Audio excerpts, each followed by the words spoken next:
السلام عليكم ورحمة الله تعالى وبركاته. أهلا ومرحبا بكل المشاهدين الكرام في البث المباشر من المركب الرياضي محمد الخامس.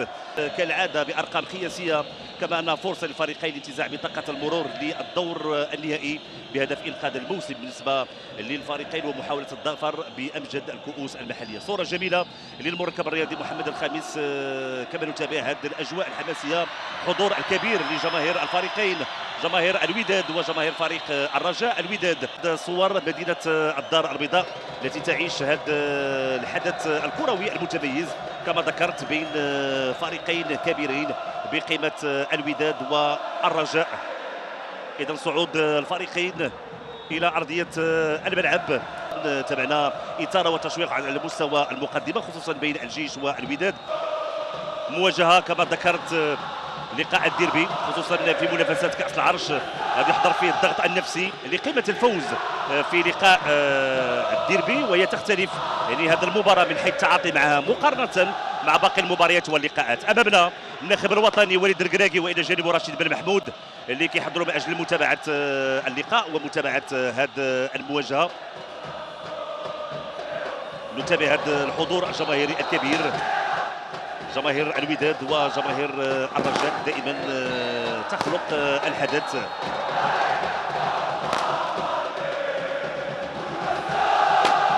نتابع هذا الحماس، نتابع هذا الحضور الكبير. كما ذكرت بان مواجهه كل مدرب وضع السيناريوهات والقراءات المحتمله، حوار تكتيكي بين الهولندي سفين فان دير بروك وجوزيف زينباور، كاميرا الغيني، نوفل الزرهوني، محمد مقعزي وسفيان بجديده. المباراه امامنا جلال جيد ولا غادي يقود اللقاء بمساعده حمزه. الوداد انتصر في لقاء الذهاب بهدف واحد والاياب الثاني للدور النصف النهائي. المباراه غتجرى 9 مساء بالمركب الكبير بفاس.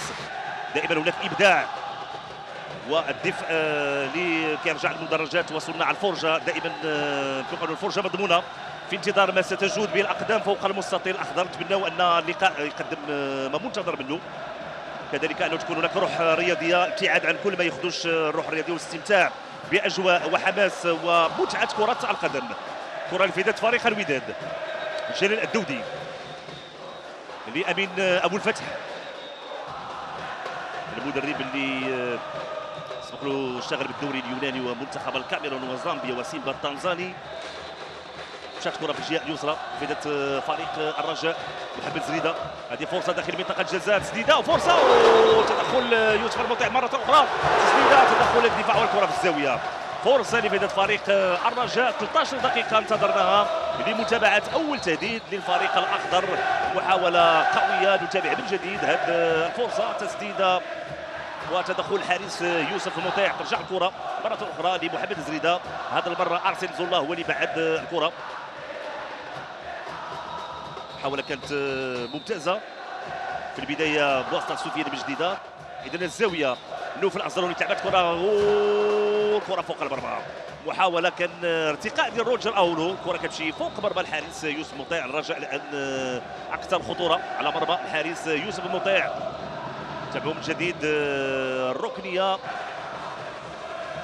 ارسل زولا مره اخرى. يحيى جبران كيشوف لك حلول، البحث دائما عن التمريرات القصيره بين اللاعبين.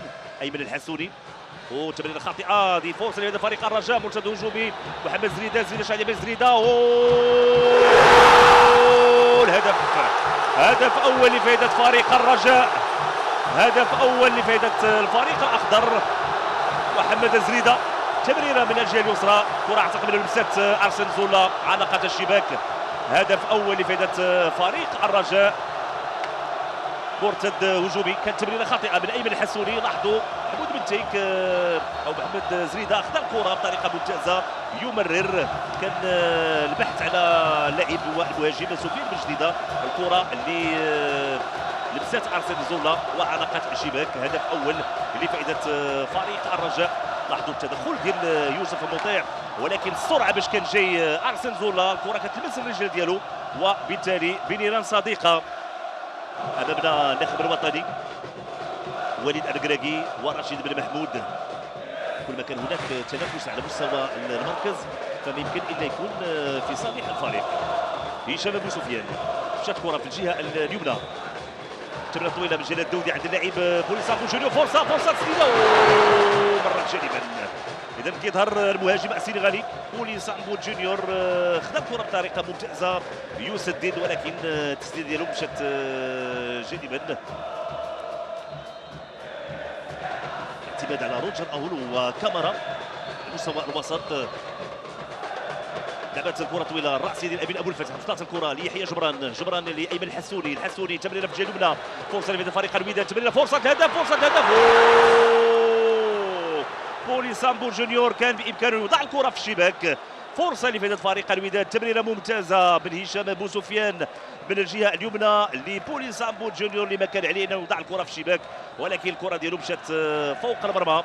مره اخرى نتابع هذه المحاوله. لاحظوا التمريره ديال هشام بوسفيان، بوليسامبو جونيور كان اسرع من الحارس انس الزيتي، ولكن الكره ديالو مشات فوق المرمى. هشام بوسفيان من الجهه اليمنى، رفعت الكره داخل منطقه الجزاء، فرصه وايوب العبلود وتدخل الحارس انس الزنيتي. تمريره مره اخرى من الجهه اليمنى، هشام بوسفيان يمرر داخل منطقه الجزاء، كان المتابعه ديال ايوب العبلود، ولكن لاحظوا انه اعتقد انه حاول يحصل الكره اكثر من يسدد المرمى. حكم جلال جيد اذا يعلن عن نهايه الشوط الاول بتقدم فريق الرجاء بهدف لا شيء. هدف اللي توقع في حدود الدقيقه 18 من طرف المدافع ارسن زولا في شباك الحارس يوسف مطيع. كما ذكرت بنفترض السلاح ستكون فرصه لسفين فان دير بروك وللالماني جوزيف زيمباور. مدينه الدار البيضاء العاصمه الاقتصاديه التي تعيش هذا الحدث المتميز، كل ما تعلق بمباراه الديربي وكل ما تعلق بلقاء يجمع بين الوداد والرجاء، الا ان هناك بهذه الصور الجميله صراحه للمركب الرياضي مقدوي عبد العظيم خضروف، وهذه الاسماء اللي حاولت ان نذكرهم باش نبين للجمهور الكريم بان هناك دائما رغم القوه هناك النديه، ما كاينش هناك يعني رد اعتبار او اشياء اكثر، هناك روح رياضيه وهناك تعاون كما قلت بين فريقين كبيرين بقيمه الوداد والرجاء. تعطات انطلاقه ديال هذه الجوله الثانيه. الكره اللي فاتت فريق الرجاء على مستوى الوسط، ما كاينش هناك خطا. ايوب العبلود حذري من الكرات والاخطاء الدفاعيه. نوف العزروني انطلاقه ديال الجهه اليسرى، فرصه ايوب العبلود يتدخل في الوقت. كانت تمريره في اتجاه اللاعب يوسف بوزوك، كانت محاوله في فريق الرجاء. يوسف بوزوك ياخذ الكره على مستوى الجهه اليمنى، ترجع الكره في فريق الوداد. الحكم غادي يوقف اللعيب. احيانا نتحدث عن الفرجه، ولكن كما كنقولوا ممنوع الشؤون الاصطناعيه. امين ابو الفتح تمرير في اتجاه اللاعب هشام بوسفيان باقي ما تابعناش خلال الجوله الثانيه. ايوب العبلود فرصه للوداد، كره مرت جانبا. محاوله شكلت خطوره لفائده فريق الوداد. تمريره من الجهه اليمنى، مؤيد اللافي ما تمكنش من وضع الكره في الشباك. ايوب العبلود تمريره عرضيه كانت ممتازه. لاحظوا السرعه ديال ايوب العبلود، رفع الكره مؤيد اللافي وتوضعت الكره امامه، ولكن تسديده ما كانش بالشكل الجيد من اجل هزم الحارس انس الزنيتي.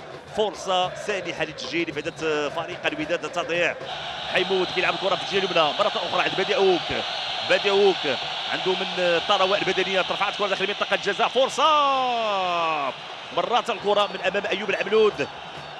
بوليسامبو جونيور الكره لمست احد اللاعبين، لاحظوا رده فعل ديال جلال الدودي والكره في الزاويه لفائده فريق الوداد. لاحظوا التمريره مرات امام ثلاثه ديال اللاعبين، كان تدخل ديال مروان هدودي. عبد الله حيمود انطلاقه ديال عبد الله حيمود يمرر في الجهه اليمنى عند بادي عوك، البحث على العرضيات. بادي عوك شنو يعمل؟ رفعات الكره، فرصه ارتماء ديال بوليسامبو جونيور، ولكن ما لمسش الكره. مرة أخرى نتابع هذه المحاولة. بادي عوك من الجهة اليمنى خذ الكرة، لاحظوا التمريرة العرضية.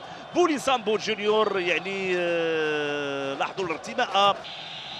أمين أبو الفتح كرة في الجهة اليسرى، يحيى عطية الله رفعت كرة داخل منطقة الجزاء.